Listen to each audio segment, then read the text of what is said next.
Hi besties, and welcome back to my channel. And in today's video we are going to be talking about all the books I want to read this summer.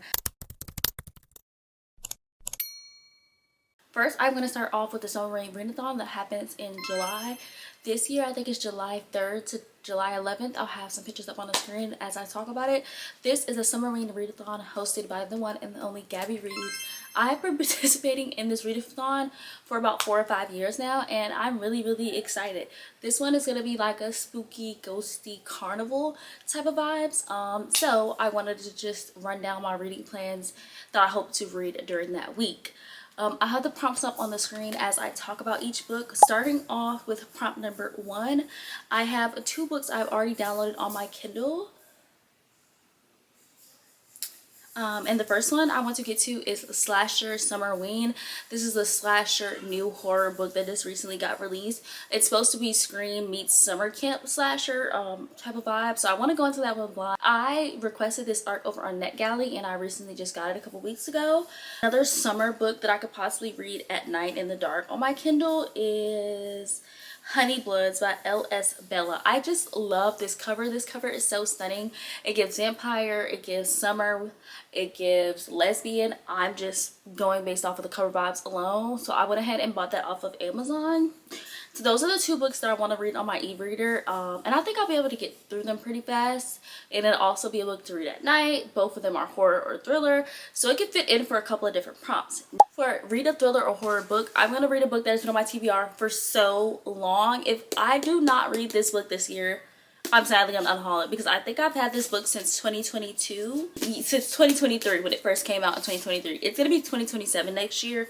That'll be 4 years the book has been sitting on my TBR. But this is There's No Way I Die First by Lisa Spring. It says the key to surviving a scary movie is to recognize that you're living in one.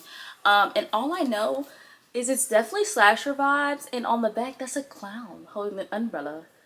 And it says, come out and play. 17-year-old Noelle Lane knows horror. Every trope, every warning sign, every terrific tactic. Who's better to throw the ultimate, most exclusive Halloween party on Long Island?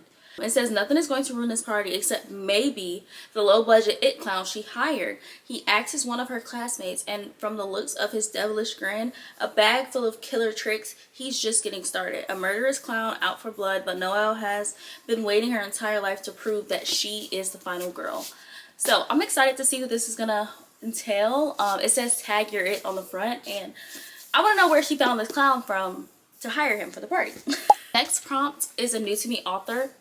I'm going to be reading The Mean Ones by Tatiana Schuborn. I think that's how you say her last name.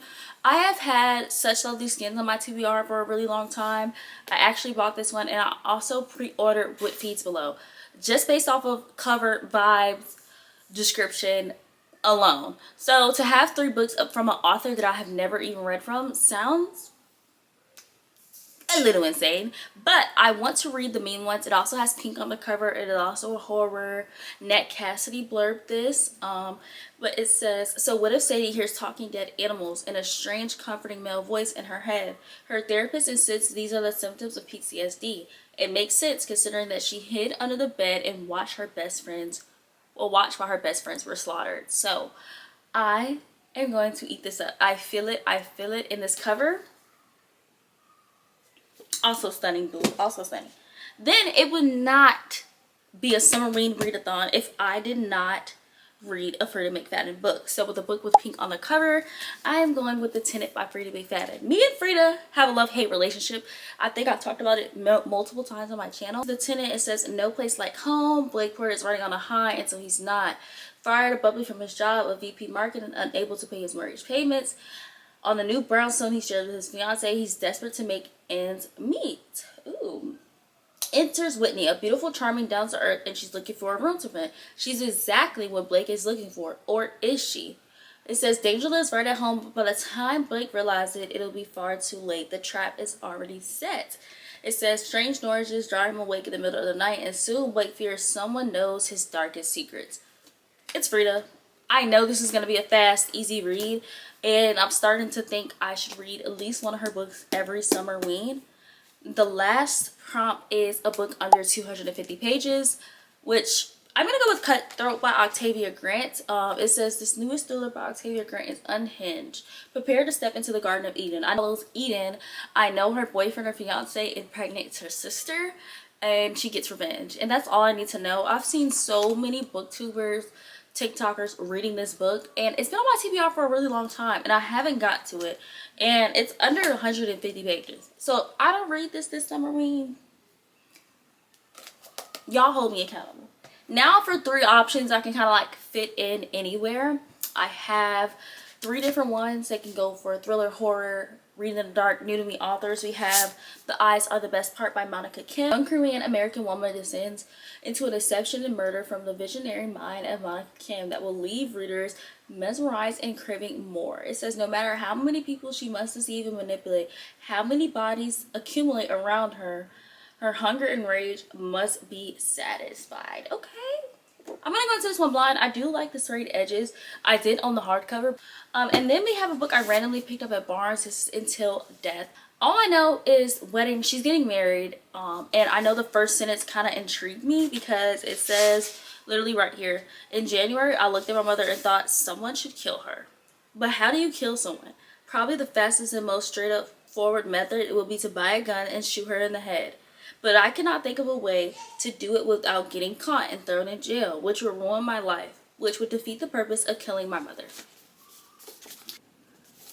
Why do you want to kill your mama? And I kind of want to say this for like mom horror, trad wife horror reading blog, but the cover is stunning. It got pink on it. It's a horror. It's a new to me author. If it's multiple prompts. And then another book that's kind of been on my TBR for a long time. It's How to Kill a Guy in 10 Dates. It says, dating is cutthroat in this swoon and scary slasher rom-com. I've never read a slasher rom-com. I'm really excited to see this genre grow because if I'm not mistaken, Laura Lee Piper is going to release a book kind of like that as well. So I'm excited to see what this offers. Is it going to be more romance or more horror? I don't know, but the cover is pink. It's a new to me author and it's a horror or thriller. So those are the books I plan on reading during Summerween.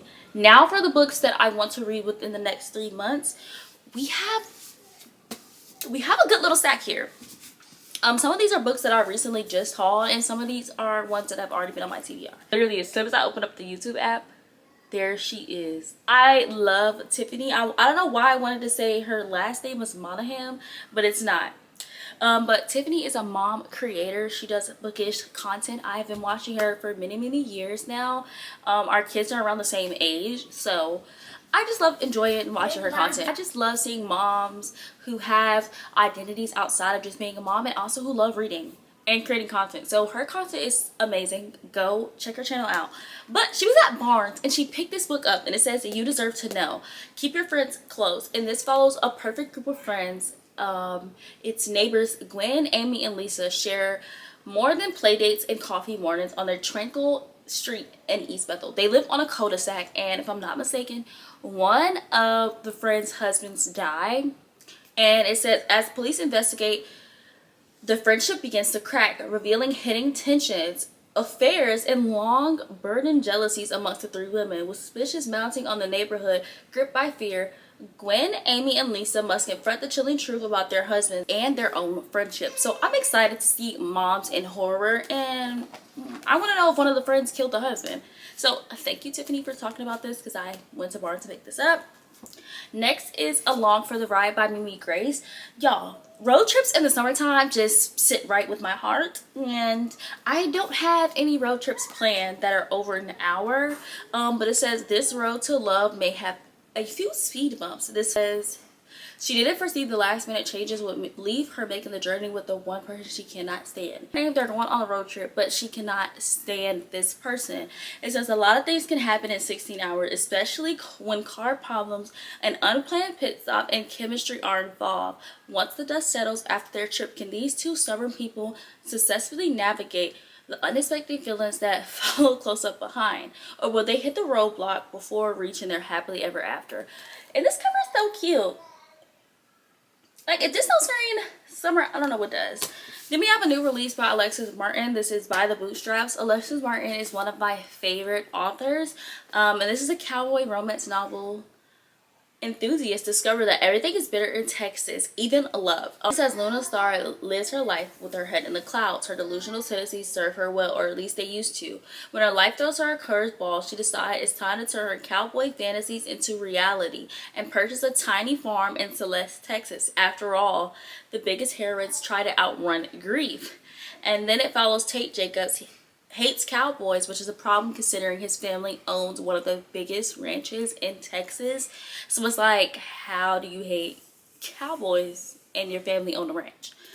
So I believe she hires him to do some DIY work on the farm. I don't know. I'm really obsessed with this cover. This cover is stunning. And Alexis Martin, she has a little collection over there in the corner. I will pick up every release. The Close-Up by Kennedy Ryan. This is the Hollywood Renaissance novella. This is set in the dynamic of professional basketball players and entertainment. Two of Kennedy Ryan's critically acclaimed series, Hollywood Renaissance and Hoops, collide in this tale of forbidden romance. And that's all I need to know. I heard this is really, really spicy. So if you're going to be reading this, just know that. I know they go on a yacht on the Netherlands, if I'm not mistaken. She's on a yacht with him and his friends cruising through the Mediterranean, and this cover just looked like black love on a beach. And this is actually indie published.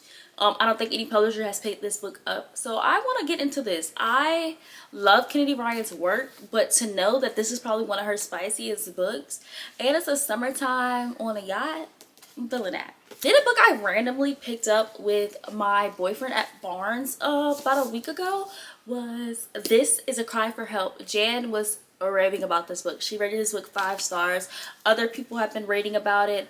It says a hilariously heartbreaking novel about good marriage, bad mistakes, and enduring power of your local library. I talk about this in my next bookish stay-at-home mom diary, so I'm not going to go too deep into this. I utilize my library so much just for myself and for my children. We're at the library once a week, so you know I had to get a book by a librarian. And also the first sentence is so hilarious. It says, Patreon is watching porn out loud. My job at the library requires I walk behind him to verify what kind of porn it is. If it involves anything illegal, I have to call 911. But if it doesn't, I'm not supposed to do anything. And that right there got it for me. Because what do you mean you watch a porn in the library? What do you mean? And if I'm not mistaken, she's married to a woman. So LGBTQ plus month all year round. Lesbian. Librarian, and she's funny, and she's married. Need that. And then a book that has everybody shooketh right now. Everybody's reading it. All the girlies are picking it up. Phoebe Berman's Gonna Lose It. I think I've talked about this before on my channel, but it says 1 month, 3 baby boyfriends, and 1 million reasons to panic. Phoebe is a hopeless romantic, and she's about to be a 30-year-old virgin. That's all I needed to know. I think a couple videos ago I was saying how I was yearning for older female main characters in romance books and books in general. So when I seen Lottie talking about it, I was like, hold on, wait girl, like this looks like it's gonna be really, really fun. And it recently just came out, and I love this little cherry cover. But I want to see who she's going to lose it to. It says, is it possible to find true love when going on a date makes you want to throw up? And I feel like all the asexual people and people who are just not diehard romantics might love this. And I know people have been saying that this is a laugh out loud romantic comedy, so I'm excited to pick this up. For the times that I want to be a sad girl for Sad Girl Summer, I'm going to be reading This Book Made Me Think of You. This follows a woman whose husband passes away, and during the time that he passes away, he leaves 12 books at any bookstore she always goes to, and with those books are a note. And this is to help her get over their relationship and, you know, get back out there, date again. It says the right book in the hands of the right person at exactly the right moment can change your life forever, and I stand by that. 12 books, 12 months, 1 chance to heal her heart, and I'm excited. I'm gonna go into this book blind. Everybody I've seen rated 5 stars. But yes, I really want to go into this book blind because sometimes I think when I read too much of the descriptions in certain books, it gets me a little nervous and a little scared to actually pick this up and read it. But I know this is going to be a 5-star. I can just feel it in my bones. I did talk about this on my collective book haul, so if you want to know a little bit more about the description, go ahead and check that out. I have that link in the card somewhere. These are all the books I want to get to this summer. At the end of the summer, we'll come back and see if I actually read any of these. If you guys enjoyed today's video, do not forget to like, comment, and subscribe, and I will see you next week. Peace.